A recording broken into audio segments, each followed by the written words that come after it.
Hello, and welcome back to The Give and Go. I'm your co-host, Reynoso, here with my boy. Soltero, what's up, guys? How's everybody doing today? How we doing in the chat? Because I'm seeing it so active already. I'm seeing all the comments. I'm seeing all the Madrid fans that are here in attendance, showing themselves out, talking their shit, and rightfully so. Because I had mentioned yesterday, if Real Madrid pulls off a victory at the Etihad, however they do it, it's going to be a historic result. And ultimately, that's what it is, man. Madrid is in the semifinals of the Champions League. Winning on penalties, the legend of Lunin was born today, April 17th, 2024. The baby was born. The birth of Lunin, baby, for all of Real Madrid fans, getting two big stops in this penalty shootout. One of them, a stinker from Bernardo Silva. Maybe we talk about that a little bit more in depth. We got a lot to talk about. And then a second really good stop against Mateo Kovacic, ultimately being the difference to get Madrid through to the semifinals. To the semifinals, absolutely. In a game that had so many important turning points. A game that had so many great matchups with Kyle Walker showing up in this match, going toe-to-toe with Vinny Jr. and Grealish going toe-to-toe with Carvajal. I mean, let's address initial reactions, initial comments, because for me personally, go ahead. Just seeing this scoreline, here's what I have to say about this. I know it might sound like I'm salty.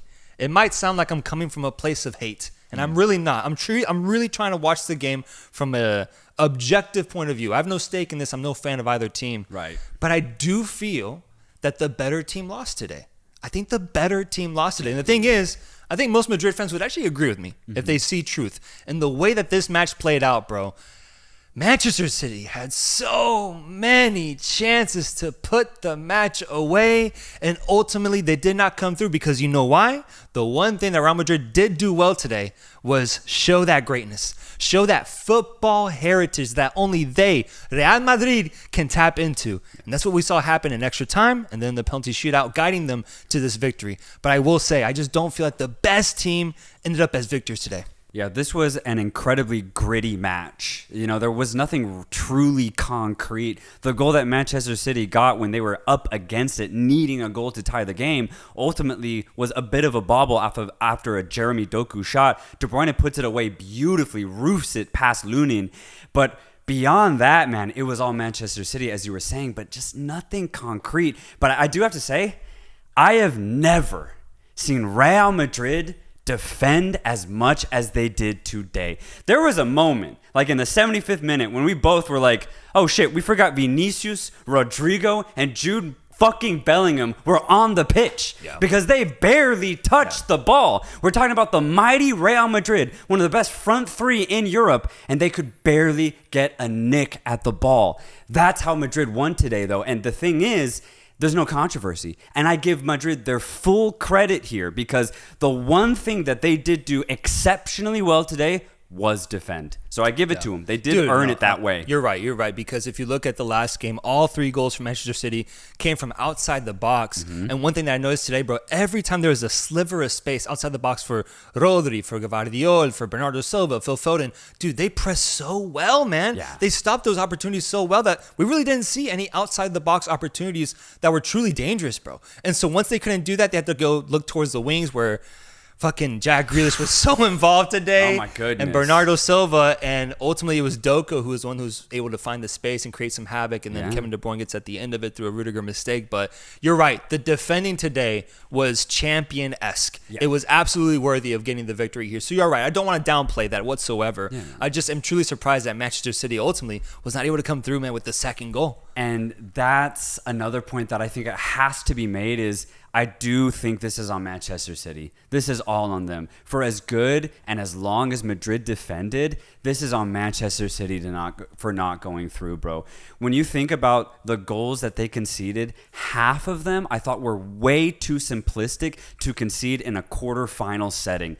Going back to the first leg, where the goal that Rodrigo scored after he cooked Manuel Akanji, I thought that was so simplistic. It's Route 1 football. You can't concede a goal like that if you want to to be champions of Europe. And basically, the same exact thing happened today. How did Madrid get their goal? It was just through simple play on the right wing. Ruben Diaz refuses to get tight on Vinicius and Rodrigo over both legs because he doesn't back himself in a battle against pace. And Madrid take advantage of that. For me, Akanji and Ruben Diaz are a liability against sheer pace, and that's why they conceded 2 goals, 2 very valuable goals that if you had Kyle Walker, for example, defending in those situations, Madrid don't get those 2 goals, bro. Yeah. So I think defensively, this is on Manchester City for not going through, and then offensively, they just could not get everybody involved. Phil Foden, I thought, was all right today. Again, though, credit to Madrid for making that happen. Yeah.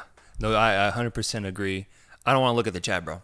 I want to maintain eye contact with you right now. I don't want to look at the chat. Yeah. I don't want to look. Let's look at the chat because we have some super chats that just came in. We must acknowledge the super chats, folks. To start off, we have a $10 super chat. If you could just click on that for me, please.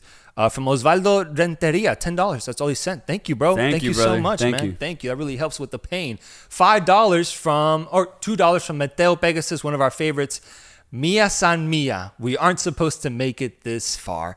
I mean, yeah, this is giving me shades of that incredible Madrid run that they went on a few years ago when people doubted them every single stage and they just proved all those people wrong.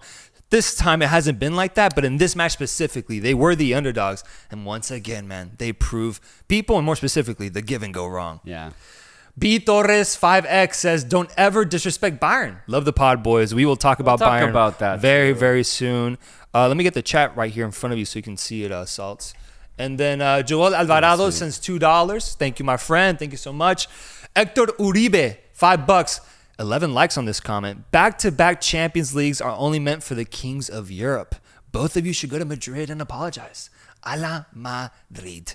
Now, this one's interesting because I'm already seeing so many shouts for apology letters. I'm seeing the shouts for trips to Madrid. We acknowledge this because I remember last year you said you would write a 10-page apology letter if Real Madrid won that matchup. But this time you decided to switch it up going into his match because... Wait, what are we talking about here? When I asked if you would write an apology letter if Madrid would win this time around, you said no because this time it's actually much more close. Oh, it's way more close. Yeah. And I knew that going into this whole tie, not even going into the second leg, going into this first leg, I considered this matchup to be completely different compared to last year because Madrid have progressed a lot over the last 12 months. I knew this was going to be a different game.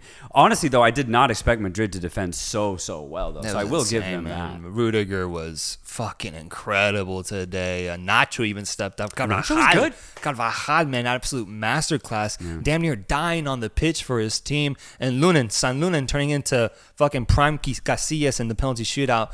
Shout out to Madrid and how they defended. Let's keep looking at some of these super chats. Eduard Flores and Sharon KT sent us some super chats. Thank you so much, guys. That's all love. Thank you guys so much. Luis Melo, $5.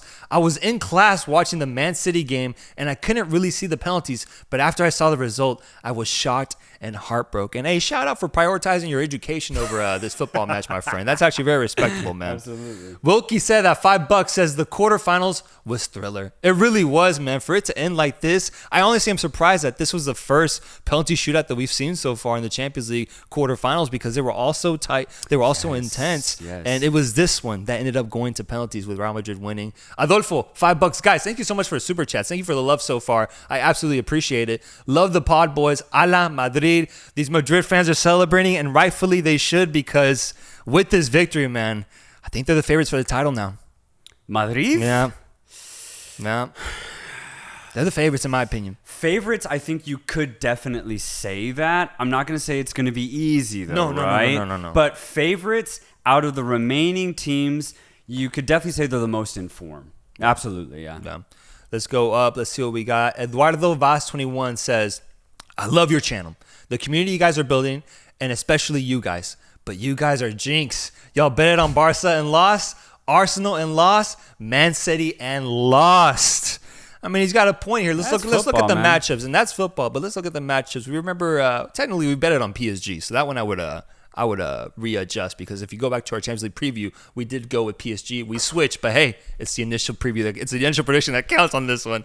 Arsenal, you're right, absolutely. And Manchester City losing on penalties. I mean, bro, that's football. That is football, man. These are tough games to predict. I bet there's no one out there that actually got all 4 games correctly predicted because these games are just back and forth. It is so close. I'm not going to lose my mind over that. But thank you so much for the love, bro. For real, thank you. And let's also remember, De Bruyne, after scoring her first goal, had a really open opportunity where the ball kind of found its way to him at the top of the box. He's wide open for it. Still like a good, 14, 15 yards out, but he ends up just putting it over the bar. It was a really clear-cut opportunity for De Bruyne. And you thought that he would put it away to make it two goals to Manchester City, but he just couldn't. Those are the margins, though. If you can't finish those chances, there is the possibility you get punished for them. That's exactly what happened in penalties. Yeah, they really did. But for me, it's that Bernardo Silva penalty that really bothers me. Yeah. That really bothers me that he approached it that way, and that had he scored that, I think the momentum in the penalty shootout would have been much different. But he stunk it, bro. He stunk it. And then Kovacic, likewise, shooting a really predictable penalty. B. Torres, $2 says, where are all my Arsenal loser fans at? We're going to talk about Arsenal in a second because they also are going to get these words, man.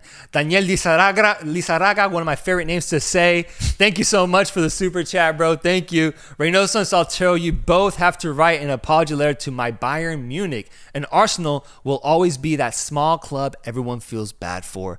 I mean, it's facts on the Arsenal topic. On the Bayern thing, I'm not apologizing to Bayern, bro. They've won so much. Y'all are fine. Y'all don't need our apology, man. Y'all don't need it whatsoever. Joel Alvarado, $5. He says, I wasn't sure if I watched Real Madrid or Prime Atletico. What a masterclass in the back. Yeah, an absolute masterclass at the back. It was that classic Manchester City probing, though, where they don't necessarily like to penetrate as much because they want a lot of players behind the action. And Madrid were ready for it. They were completely ready for that type of approach from Manchester City.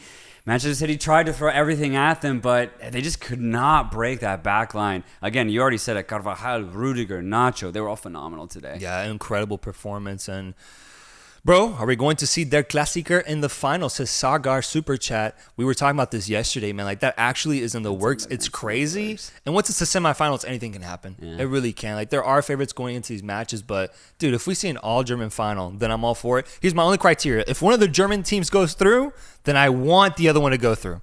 Only under that circumstance. If Bayern Munich finds a way to defeat Real Madrid, then I'll be rooting for Dortmund over PSG and vice versa. But if Real Madrid just blows out Bayern, there's no need to have Dortmund in that final. No disrespect. But yes, let's continue talking. What else are you guys seeing? What are you guys saying?